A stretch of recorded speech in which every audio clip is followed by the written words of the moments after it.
মই কৈছিলোঁ যে খাম্পা বৰগোহাঁই নিৰ্বাচন খেলিলে তেওঁ কেতিয়াও BPF দলৰ পৰা বিজয়ী নহয়।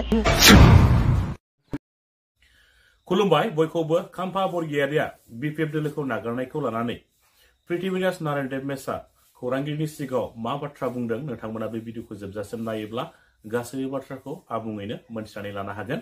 भिडिअखौ जोबजासिम नायनानै लाग्रो, बेनि उनावहाय नोंथाङा मा बुजिनो हादों कमेन्टनि गेजेरजों फोरमायब्लानो जाबाय।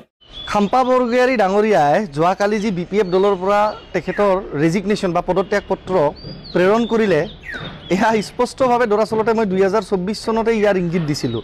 2024 চনৰ লোকসভা নিৰ্বাচনৰ সময়ত যেতিয়া BPF দলৰ MP প্ৰাৰ্থী বা MP কেণ্ডিডেটৰ পেনেল লিষ্টত খাম্পা বৰগোহাঁই আৰু মোৰ নাম দুয়োৰে নাম BPFে চূড়ান্ত কৰিছিলে, সেই সময়তে মই স্পষ্টভাৱে কৈছিলোঁ যে খাম্পা বৰগোহাঁইয়ে যদি ইলেকশ্যন জিকে তথাপিও তেওঁ BPF দল ত্যাগ কৰি অন্য এটা দলত তেওঁ যোগদান কৰিব, যিহেতু তেওঁ অলৰেডি মেনেজড হৈ গৈছে ৱাক অভাৰ দিবৰ কাৰণে।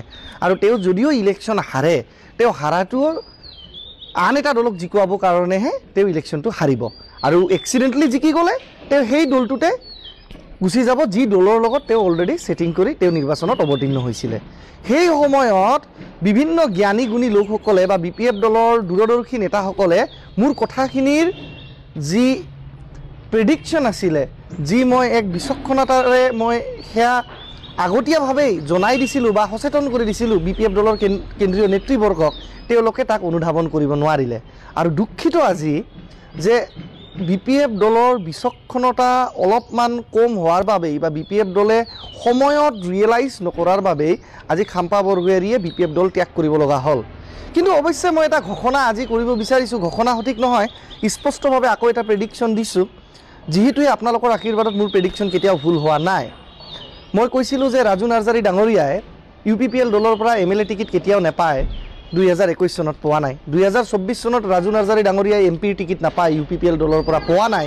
মই কৈছিলোঁ যে খাম্পা বৰগোহাঁই নিৰ্বাচন খেলিলে তেওঁ কেতিয়াও BPF দলৰ পৰা বিজয়ী নহয়, যিহেতুৱে তেওঁ নিজৰ সমষ্টিৰ পৰা 15,000 ভোটে লাভ কৰিবলৈ সক্ষম হোৱা নাছিল যেতিয়া তেওঁ ডেপুটি চিফ আছিলে BTC ইলেকশ্যন 2020ত। তো সেই ধৰণেই মই এটা প্ৰেডিকশ্যন দিছোঁ যে আজি খাম্পা বৰগোহাঁই ডাঙৰীয়াই যি BPF দল ত্যাগ কৰিলে, আপোনালোকে কোনো ধৰণৰ এইটোক ডাঙৰ এটা নিউজ বনোৱাৰ দৰাচলতে কোনো দৰকাৰে নাই। কাৰণ খাম্পা বৰগোহাঁই ডাঙৰীয়া কালি যদি UPPLতো যোগদান কৰে, স্পষ্টভাৱে তেওঁ UPPLতে যোগদান কৰিব, প্ৰমোদ বড়ো নেতৃত্বাধীন UPPL দলতে যোগদান কৰিব। তাতে যোগদান কৰিলেও খাম্পা বৰগোহাঁই ডাঙৰীয়াই কিন্তু 2020 চনত যি ধৰণে বহুতে ভাবিছে যে হয় BJP UPPLৰ চৰকাৰ হ'লে বিশ্বজিৎ দৈমাৰী ডাঙৰীয়া চিফ হ'ব, খাম্পা বৰগোহাঁই ডাঙৰীয়া UPPLত যোগদান কৰাৰ পিছত গৈ ডেপুটি চিফ হ'ব, সেয়াটো দূৰৈৰে কথা।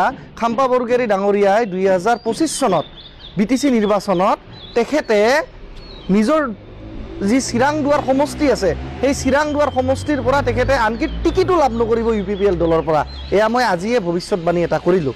আৰু অৱশেষত এইটোৱে ক'ব বিচাৰোঁ যে 2024 চনৰ লোকসভা নিৰ্বাচনৰ সময়ত যেতিয়া মোৰ আৰু খাম্পা বৰগোহাঁই দুয়োৰে নাম BPF দলৰ পেনেল লিষ্টত চূড়ান্ত হৈছিলে MPৰ প্ৰাৰ্থিত্ব প্ৰদান কৰাক লৈ, সেই সময়তে মই বাৰম্বাৰ যিখিনি কথা কৈছিলোঁ যে খাম্পা বৰগোহাঁই ডাঙৰীয়াই ৱাক অভাৰ দিব, ইলেকশ্যন হাৰক বা জিকক, জিকিলে তেওঁ অন্য দলত গুচি যাব আৰু হাৰিলেও তেখেতে আন এজনক জিকুৱাবৰ কাৰণেহে নিৰ্বাচনত অৱতীৰ্ণ হৈছে।